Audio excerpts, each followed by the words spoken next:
This is hands down the most difficult video I've ever done. The story of my personal journey. The journey which resulted in me being disabled and confined to a wheelchair following a visit to my dentist. My story is a cautionary tale, but I hope that it will shed light on the risks involved in dental practices and ultimately prevent others from enduring what I have faced. This memory is laden with hardship, and for a long time it was too difficult for me to talk about it. Summary: I became disabled when I replaced the metal dental materials in my mouth with white materials. Yes, I had my dentist put white fillings in. Rather than experiencing health improvements, I fell severely ill and never regained my well-being. The story is structured into chapters for convenient navigation, allowing you to skip sections. Note that the content presented reflects the perspective and opinions of the original creators. This video is intended for informational purposes only and should not replace professional medical advice. When I compiled this video, I really tried to make it as short and simple as possible, easy for people to understand. In the process, I omitted many facts, and I may have distorted some technical details. My apologies. Many people underestimate the risks associated with undergoing a root canal procedure. In 1993, Dr. George Mining published a book titled The Root Canal Cover-Up. In this book, Mining sheds light on research which demonstrated how root canal infections can lead to various health conditions and illnesses in the body, including disability and death. Although he faced ridicule from the medical industry, Mining had a few supporters who recognized the significance of his findings. One of his supporters, Dr. Hal Huggins, lost his license in 1999 following his appearance on the television program 60 Minutes. This episode, where Dr. Hal Huggins featured, became the most watched in the show's history. However, 60 Minutes immediately renounced the episode and it was never aired again. My personal experience serves as a testament to the ongoing cover-up of root canal injuries. My personal case study. I used to live an active lifestyle. I would swim 70 lengths of the half Olympic-sized swimming pool at my gym in the morning before heading to work. On weekends, I enjoyed cycling or running marathons. This all changed in 2006 when I requested the replacement of all metal dental materials in my mouth with white alternatives, which I perceived as healthier. However, I became severely ill and unfortunately I never recovered. Since that day, I have experienced pain continuously. My active lifestyle came to an abrupt halt. I never ran again. I never swam again. I never cycled again. I have struggled to walk since that day and finally ended up in a wheelchair. I diligently embarked on my own research journey, striving to comprehend what had gone wrong. Unfortunately, due to withheld information, it took me a full decade to uncover the reason behind my suffering. Throughout this time, I was subjected to incorrect diagnosis and treatments. By the time I independently identified the root cause of my declining health, the damage had already reached a point beyond repair. So this is what happened. In 2006, I resided in America, but I held such trust and admiration for my dentist, Dr. Andre in South Africa, that I chose to travel to South Africa to undergo dental work. Soon, I had my last good day. On that day, my last good day, Dr. Andre performed the root canal procedure without informing me of the procedure. It was only many years later that I deduced the truth. Had my dentist been transparent about the work, perhaps I could have sooner understood the sudden onset of my severe illness and suffered less damage. So while sitting in the chair, I expressed to Dr. Andre that I felt really terrible. He assured me that I would feel better the next day. However, contrary to his assurance, I felt much worse. In desperation, I reached out to the dentist office and informed the receptionist about my condition. Unfortunately, I received a call back later conveying that the dentist was too busy to speak with me. Furthermore, he insisted that my condition was coincidental and not related to the dental work performed the previous day. I then sought medical attention from a doctor who diagnosed my condition as shingles. Unfortunately, the medication prescribed for the shingles only worsened my symptoms. Each passing day, I grew progressively sicker. The pain intensified and showed no signs of improvement. Over the course of the following year, I made several attempts to reach out to Dr. Andre, inquiring about the products he utilized and the procedures he conducted. Unfortunately, each time I sought this information, he responded with hostility and refused to comply. His demeanor shifted from dismissive to outright aggression. He instructed his receptionist to block all my calls and to ensure that I never put my foot in his practice again. To cut a very long story short, over the next years, I tried everything I could to feel better. I read as much as I could, and I followed every little bit of advice, but no matter what I did, it just got worse and worse. In 2015, I stumbled upon an article shedding a light on the toxicity of most white dental materials, highlighting their composition of plastic and fluoride, both of which are known to be toxic. Some products contain various types of plastic only, no fluoride, while others contain plastic and zirconia. I sought out several dentists, asking them to remove the white restorations, but they all declined. Eventually, I found a compassionate dentist who acknowledged the toxicity of the fluoride and plastic, and she agreed to remove them all. Following the removal of the white fillings, my overall health improved, but the pain remained. I continued my research, and I discovered information about skeletal fluorosis. I wanted to investigate if fluoride could be the cause of my pain. I consulted with a few South African doctors, but I faced disappointment because they tried to diagnose skeletal fluorosis using a urine test only, and this method has been discredited internationally as a tool to establish fluoride toxicity. I then composed a letter to Dr. A.K. fluorosis expert in India. She is a globally recognized expert in the field of skeletal fluorosis, and she is known for her extensive research and numerous scientific publications on the subject. After reviewing my case, Dr. A.K. fluorosis expert confirmed that the damage to my knees, which had rendered me unable to walk, was indeed caused by fluoride toxicity. At that time, I realized that most dentists themselves did not have knowledge on the extent of risks involved in dental work, especially white materials. So I created a website where I documented all the research I've done regarding dental materials and dental procedures. Although I found answers to many of my questions, the major question remained unanswered. Many people have white fillings, yet not everyone becomes disabled.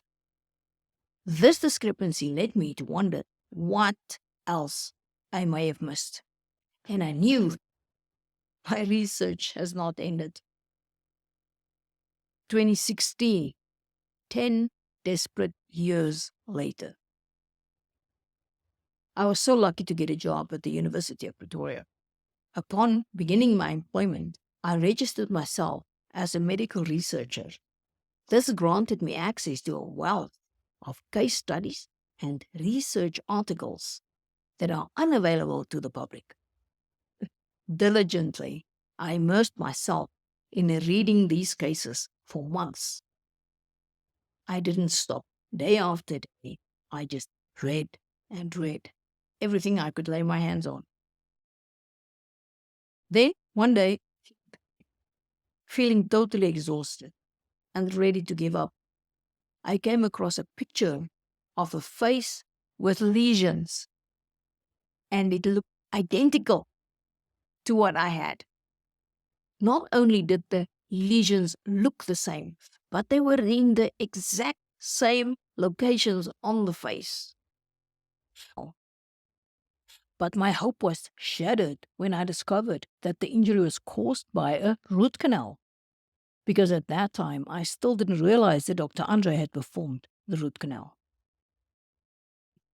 Nevertheless, I had renewed determination. I asked a lawyer to request all my medical records and information, thus avoiding the aggression exhibited by Dr. Andre. Finally, with access to comprehensive medical information, I began to untangle the complexities of my suffering. I discovered numerous hidden case studies detailing dental injuries to people, particularly those involving calcium hydroxide extrusion. So I was not the first person that this happened to. This is a crucial issue that the public is largely unaware of. So once again, I had to get this information documented. I had to get this knowledge out of my head. But instead of updating my website, I chose to channel my experiences into a book. While I never published the book, the process of writing everything down proved to be therapeutic, allowing me to organize my thoughts and cope with the trauma that I have endured for so many years. Let's look at calcium hydroxide extrusion. To grasp calcium hydroxide extrusion, it is crucial to comprehend the anatomy of the tooth and the mandibular canal, also known as the inferior alveolar canal. This diagram illustrates the apex of the tooth, the mandibular canal with the nerves depicted in yellow, and the blood depicted in red and blue. This canal, situated in the jaw, houses the blood and the nerve supply for each tooth. These vessels branch off to provide each tooth with blood and sensory nerves, closely following the apexes of the teeth. It is important to recognize these small channels called tubules that are branching off the main canal within the tooth. They also contain blood vessels and nerves. It has been estimated that there are over a mile of these tubules in a single tooth if laid end to end. During a root canal procedure, the pulpectomy process is where the tooth is effectively killed and all the soft tissue removed. Unfortunately, this is the stage where I believe complications arose for me. When calcium hydroxide extrusion occurred, leading to irreversible and lasting harm. The process involves opening the tooth and then removing the pulp, which contains the blood and the nerve supply, using an endodontic file. The final step is when the remaining soft tissue is dissolved using calcium hydroxide. Now, calcium hydroxide is a paste, potent alkaline substance with a pH of 12. It looks like an ammonia household cleaner, but it is strong enough to burn holes in your hands. Numerous documented case studies have highlighted injuries to both dentists and people resulting from its use. During the pulpectomy, the calcium hydroxide paste is forcefully injected into the tooth. This forceful injection is an attempt to destroy and dissolve all the soft tissue in the tooth including the tissue in the small lateral canals branching off the main blood and nerve supply in the tooth. When the pulpectomy is over-instrumented, in other words, when the endodontic file is inserted too deeply into the tooth, it can create a hole that is deep enough to penetrate all the way to the apex. The forceful injection of calcium hydroxide after that can potentially rupture the mandibular artery and vein, and this rupture can result in the flooding of these vessels with this potent neurotoxin. On this image, you can clearly see how the calcium hydroxide is flooding the artery and the vein. Now, because calcium hydroxide is a paste with a low solubility, it will linger in the area. In other words, it's going to stay right there in the artery and vein. Here we have a graphic visualization of the blood flow in the face. And next to it, we have an X-ray of calcium hydroxide extrusion. You can clearly see where the artery is filled with the calcium hydroxide. The artery is obstructed by the presence of the calcium hydroxide. More than that, the calcium hydroxide is slowly dissolving the flesh and the artery in the area. In the next image, we place the same X-ray with a photograph illustrating the resultant damage caused by the calcium hydroxide in the face. Once more, there is a striking resemblance between the X-ray and the facial damage. There are many documented case studies of calcium hydroxide injuries. In all of these cases, the calcium hydroxide was immediately removed surgically. Still, the people were sick for several months following, and some people suffered permanent damage in the face. My case differs because I received no help from my dentist, and doctors misdiagnosed my condition for many years. For that reason, my health deteriorated to a point where I became disabled. The next issue is cavitations. If you experience persistent inflammation without an obvious origin, it is possible that you're dealing with cavitations.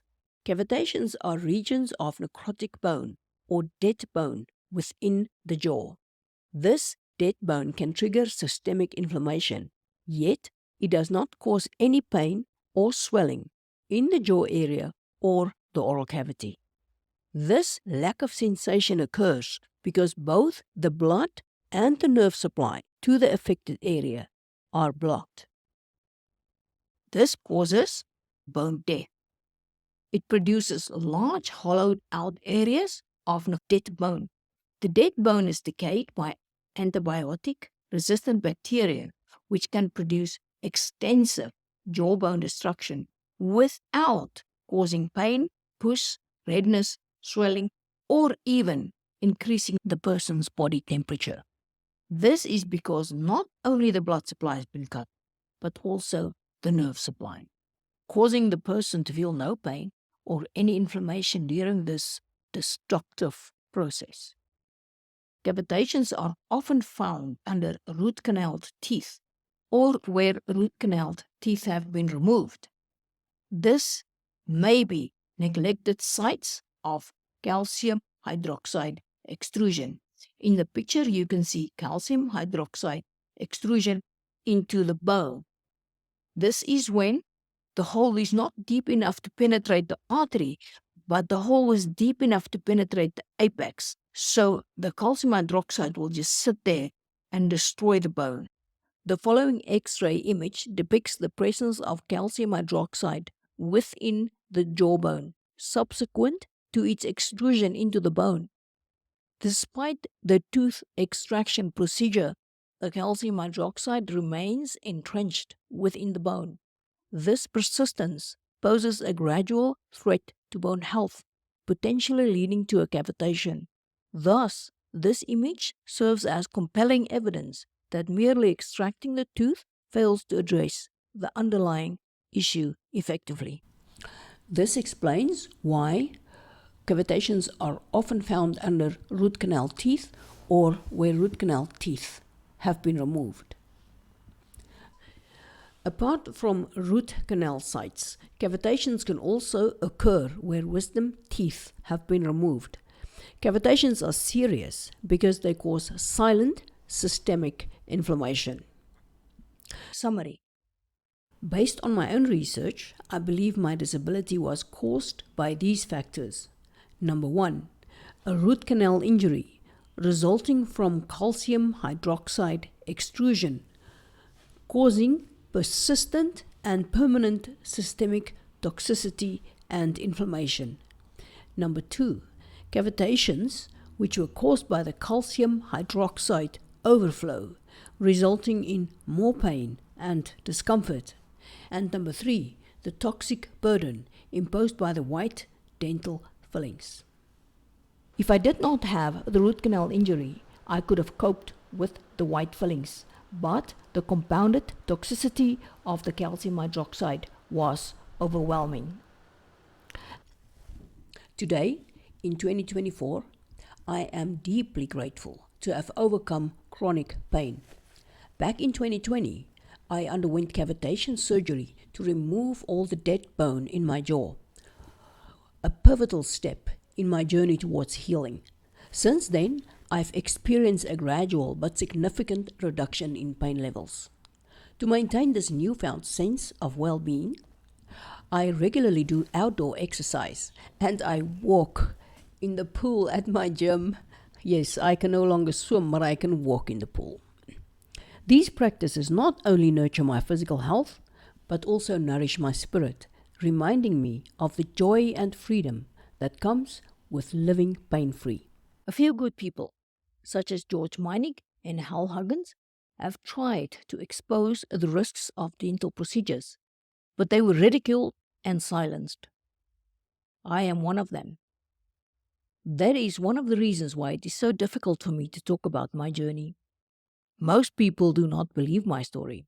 They even laugh at me. And dentists deny that it's even possible. Where did all this go wrong?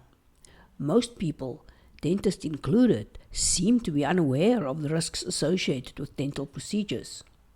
After speaking to several dentists, I came to the conclusion that these are not taught in dental school, and dentists in general are not interested to explore research or case studies after they graduate. So what about the legal case? When people hear my story, they often assume that I received substantial payouts from some court case, but I did not. Having laws in place to protect people may seem like a solution, and these exist in South Africa, but unfortunately they are not easily enforced. I can speak from personal experience. I have consulted with more than 50 lawyers, spent hundreds of thousands of rands trying to take this case to court, but I had no success. The first issue is finding an expert witness. An expert witness is a practicing dentist who is willing to stand up in court for me, defending my case. It is impossible to find anyone willing to risk his license. Although there are many documented cases and research studies to prove my case, those are hidden and not available to the public. The next issue is finding a dentist who is not guilty himself. It is hard to find a dentist willing to admit to the risks associated with root canals, also the toxicity of white dental fillings.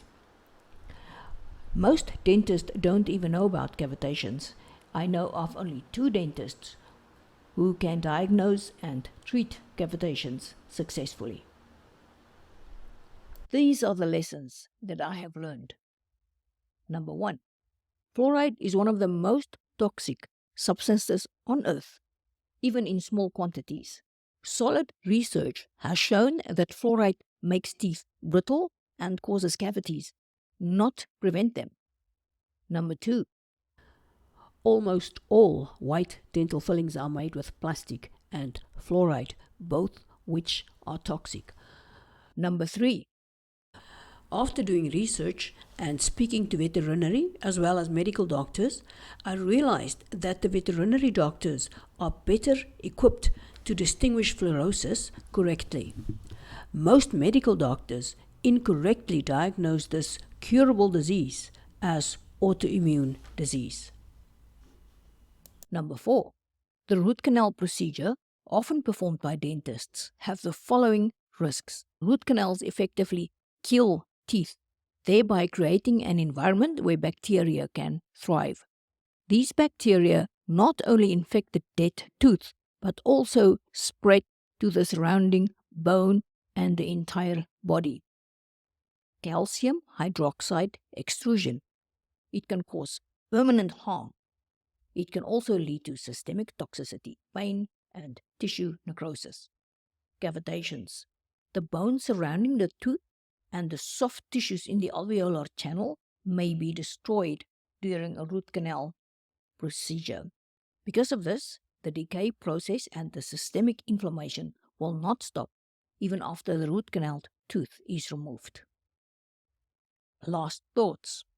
If you suffer chronic disease, suspect your previous root canal procedure, or white fillings, or extracted tooth, or fluoride toothpaste. Do your own research. Thank you for watching. My name is Anna. Thank you for watching this video. I sincerely appreciate your time. Help to grow this channel by hitting the like, subscribe, and bell buttons. Also share the video with your family and friends. My name is Anna.